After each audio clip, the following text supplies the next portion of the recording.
बच्चों आज हम पढ़ेंगे, हमें निकालना है resultant.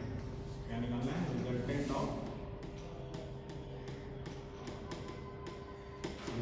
Of coplanar forces. Coplanar का मतलब क्या है कि जो सेम प्लेन पे लग रही है, एक ही प्लेन पे, ठीक है। तो उसके तीन मेथड हैं।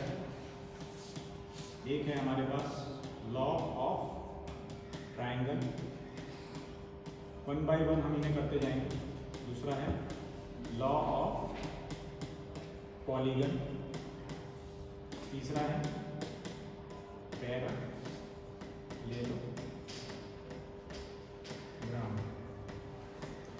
ठीक है।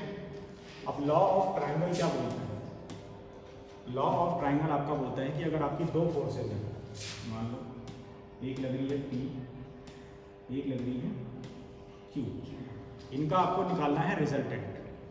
तो लॉ ऑफ ट्रायंगल बोलता है कि अगर हम इन दो साइड्स को सीक्वेंस में लेके एक जैसे ट्रायंगल बनाते हैं ना, मान लो हमने यहाँ से ले लिया O पॉइंट, इससे हमने P ड्रॉ कर लिया एज इट इज, जैसे ये, ठीक है, ये P वेक्टर।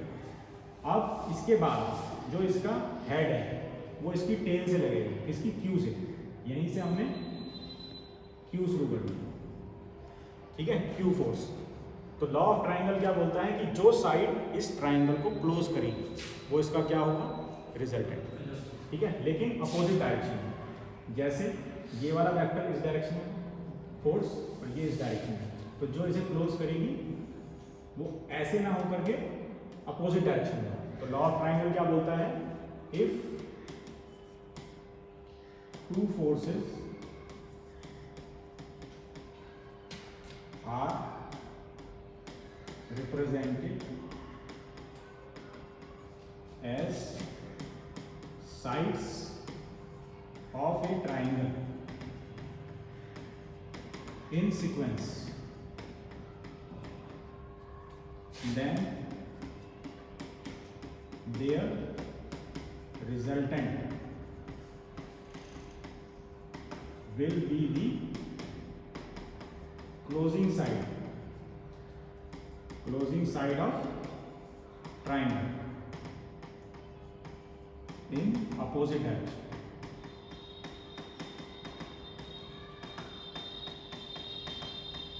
आ गई बात समझ? अगर हमें ग्राफिकल कोई चीज सॉल्व करनी है, मान लो ये हमें दिया रहता P फोर्स 10 न्यूटन, ठीक है, ये हमें दी थी Q फोर्स 15 न्यूटन, तो हमें इनका रिजल्टेंट निकालना है, ठीक है। अब क्या है, इसको हम क्या करेंगे, 10 न्यूटन को अगर ग्राफिकल वे में हमें सॉल्व करना है तो 10 सेंटीमीटर मान लेते हैं। मान सकते हैं एक न्यूटन को 1 सेंटीमीटर माना तो 10 न्यूटन में कितने हो गए? 10 सेंटीमीटर। फिर हम इसे इसी एंगल में यहाँ ड्रॉ कर लेंगे, ठीक है, इतना ही मैग्नीट्यूड से।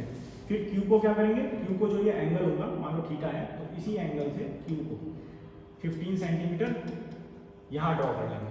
अब जो ये साइड है जो इसे मिलाएगी वही इसका क्या होगा? रिजल्टेंट होगा। मान लो इसकी लेंथ कितनी आई? 18 आई, हम खाली एज्यूम कर रहे हैं, एक्चुअल वैल्यू नहीं है। मान लो 18 आई, 18 सेंटीमीटर, तो क्या होगा रिजल्टेंट? कितना होगा? 18 न्यूटन। रिजल्टेंट कितना होगा हमारा? 18 न्यूटन। अगर ये साइड हमारी कितनी आ गई? 18 सेंटीमीटर आ गई। अब देखो एक दूसरा तरीका भी होता है, साइन रूल आपको पता होगा। मान लो ये अल्फा है, ये बीटा है और ये गामा है ट्रायंगल का, तो हम ऐसे लिख सकते हैं P बाई जो अपोजिट एंगल है, P के अपोजिट क्या है? Gamma, sign gamma. Q by Q के अपोजिट कौन सा एंगल है? ये अल्फा, साइन अल्फा। और R के अपोजिट बीटा, साइन बीटा। तो ये हम एनालिटिकल वे में भी इसे सॉल्व कर सकते हैं। ये तो ग्राफिकल वे था, ये है एनालिटिकल। अब हम देखते हैं पॉलीगन। ट्रायंगल लॉ का ही एक एक्सटेंशन है क्या? Law of polygon. पॉलीगन का मतलब है मेनी साइड्स, जिसकी साइड्स ज़्यादा हो। मान लो एक पॉइंट है, इस पॉइंट पे अभी तो हमने सिर्फ दो फोर्सेस देखी ना ट्रायंगल लॉ में। मान लो यहाँ पे लग रही है P1, ये लग रही है P2, ये लग रही है P3, ये लग रही है P4, ऐसे करके कितनी भी साइड ले सकते हैं हम, कितनी भी फोर्सेस ले सकते हैं। ये क्या है, फोर्सेस है, ठीक है। क्या है ये, लॉ ऑफ पॉलीगन। अब देखो लॉ ऑफ पॉलीगन क्या कहेगा, जो लॉ ऑफ ट्राइंगल कह रहा था उसी का एक एक्सटेंशन है। मतलब P1 को हम ड्रॉ कर लेंगे, कैसे ऐसे ही एक पॉइंट लिया हमने को, यहाँ से हमने अपना स्केल ले लिया, कुछ एज्यूम कर लिया कि 1 सेंटीमीटर इसके बराबर होगा या किसके बराबर होगा, उसके हिसाब से हम इसको मैग्नीट्यूड को ड्रॉ कर लेते हैं। तो ये यहाँ तक आया क्या, P1। P1 के बाद हमें करना है P2 को ड्रॉ। वैसे तो एक रोलर स्केल भी आता है, उस स्केल को अगर ऐसे रखोगे और ऐसे ले जाओगे यहाँ तक तो इसको ड्रॉ कर सकते हो, और नहीं है तो एक एंगल अगर इसने हमें बता रखा है, मान लिया ये θ1 एंगल पे, तो यहाँ से हम θ1 एंगल पे क्या ड्रॉ कर देंगे, P2 आ गया θ1। और फिर उसके बाद करेंगे P3, मतलब सीक्वेंस में हमें फोर्सेस को जिस एंगल पे वो बनी हुई है उसी एंगल पे बनाते जाना है। मान लो ये कितने पे है, θ2 पे, तो अब यहाँ से ये θ2 पे कहाँ से है, हॉरिजॉन्टल पे, तो यहाँ से हम क्या बनाएंगे, P इस वाले एंगल में, ये कितना एंगल है, θ2, कितना है, θ2, तो ये कौन सी फोर्स हो गई, P3। अब P3 के बाद क्या बनेगी, P4, इसको भी हम ऐसे ही लेंगे। तो आप इसे जैसे ऐसे मान लिया आपने, इसे ऐसे ड्रॉ कर लिया,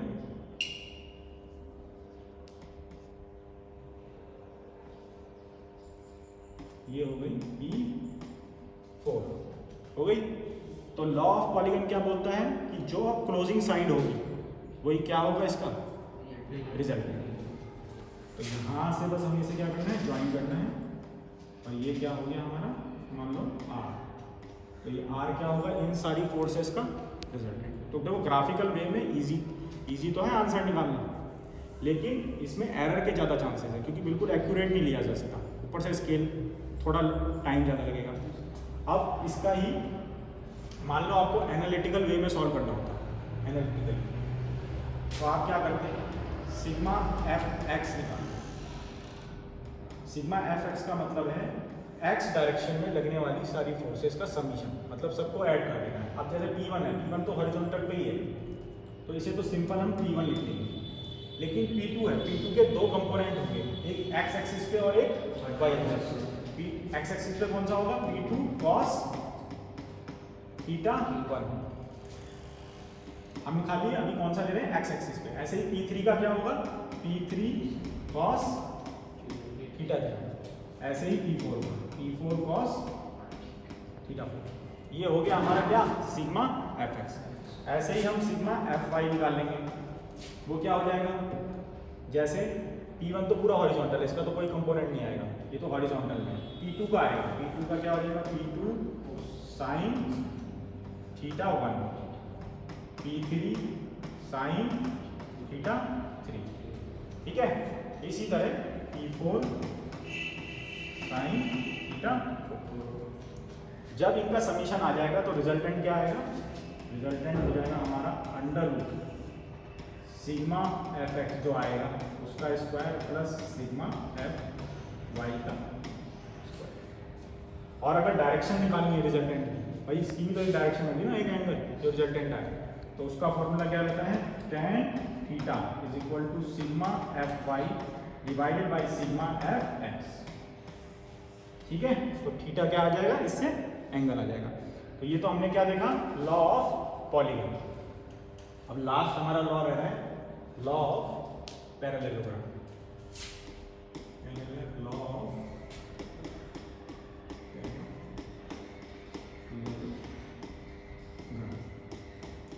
इसमें क्या है, अगर हमारे पास दो फोर्सेस हैं, फिर से हम P और Q ले लेते हैं, P फोर्स है Q फोर्स। तो ये लॉ कहता है कि पैरेललोग्राम की जो डायगोनल होगी वो होगा आपका रिजल्टेंट। अब हम पैरेललोग्राम पहले ड्रॉ कर लेते हैं। मान लो इसे हमने एक्सटेंड कर दिया और इसको हमने ज्वाइन कर दिया, ठीक है। इनको हम ले लेते हैं पॉइंट A B C। तो ये लॉ क्या कहता है कि अगर फोर्स P है, Q है, एक पॉइंट पे एक्ट कर रहे हैं, तो इनका रिजल्टेंट क्या होगा अगर हम पैरेललोग्राम बना दें, जो पैरेललोग्राम की क्या होगी, डायगोनल होगी, वही इसका क्या होगा, रिजल्टेंट होगा। अब मान लो इस लॉ को हमें प्रूव करना है। लॉ क्या कहते हैं, लॉ को अगर हम एनालिटिकल फॉर्म में लिखें तो क्या लिख सकते हैं, आर रिजल्टेंट क्या होगा, under root P square plus Q square plus 2pq cos theta. Theta क्या है, ये एंगल, ये एंगल इन दो फोर्सेस के बीच में, और अल्फा है वो एंगल जो रिजल्टेंट बना रहा है फोर्स पी से। ठीक है, अब हमें ये फॉर्मूला मान लो प्रूफ करने के लिए आ गया एग्जाम में, तो आप क्या करोगे, इसको थोड़ा एक्सटेंड कर दोगे। ठीक है, यहाँ से एक परपेंडिकुलर गिरा दोगे, उसको क्या ले लोगे, ए बी सी डी ले लेंगे। ठीक है, अब पाइथागोरस थ्योरम आती है, ट्राइंगल ओ बी डी में अगर हम ओ बी डी ट्राइंगल में हम अगर लगाएं पाइथागोरस थ्योरम तो क्या बनेगा, ओ बी का square, very good, is equal to O D का स्क्वायर प्लस बी डी का स्क्वायर बनेगा। अब ओ बी को हम क्या लिख सकते हैं, आर, आर का स्क्वायर। तो ये वाली साइड तो हमारी आ गई। अब तुम्हें देख के लग रहा होगा ये हमें प्रूफ करना है, ये हमें लाना है, तो अब देखो कैसे लाएंगे। ओ डी को हम क्या क्या लिख सकते हैं, ब्रेक कर सकते हैं, ओ ए प्लस, इसको हम ओ ए प्लस ए डी लिख सकते हैं, और बी डी को भी होते हैं। जैसे ये साइड क्यू है तो ये साइड कितनी होगी, ये भी क्यू होगा, पैरेललोग्राम है ना, तो ये क्यू है मैग्नीट्यूड, तो ये भी कितना होगा, क्यू होगा, तो ये क्यू हो गया। ठीक है, अब ए डी बताना है हमें, ए डी को हम लिख सकते हैं क्यू कॉस थीटा, लिख सकते हैं। कॉस थीटा क्या होता है, बेस अपॉन हाइपोटेनस, तो ए डी कितना आ जाएगा उससे, क्यू, ए डी कितना आ जाएगा, क्यू कॉस थीटा। अब ओ ए तो कितना है हमारा, पी है ना, तो पी प्लस ये तो हो गया हमारा स्क्वायर। अब बी डी को लिखना है, बी डी को लिख सकते हैं क्यू साइन थीटा, क्योंकि साइन थीटा क्या होता है, परपेंडिकुलर अपॉन हाइपोटेनस, तो ये उधर चले जाएगा, तो कितना हो जाएगा परपेंडिकुलर, क्यू साइन थीटा का स्क्वायर, चलिए क्यू साइन थीटा का स्क्वायर। अब आप जब इसे खोलेंगे तो क्या आएगा फाइनली, यही आएगा। करके दिखाना है, कोई आ जाएगा, cos square theta plus sine square theta क्या होता है, 1 होता है। कॉस स्क्वायर थीटा लिख देता हूँ, साइन स्क्वायर थीटा का समीशन क्या होता है, 1 होता है, तो उससे क्यू स्क्वायर कॉमन आ जाएगा तुम्हारा, वो एक टर्म बच जाएगी, और 2pq कॉस थीटा हो जाएगा। तो हमारे पास आ गया R under root P square plus Q square plus 2pq cos. तो ये हमने देख लिए तीनों लॉ, लेकिन ये क्या है, कोप्लानर फोर्सेस के लिए है और रिजल्टेंट। ठीक है।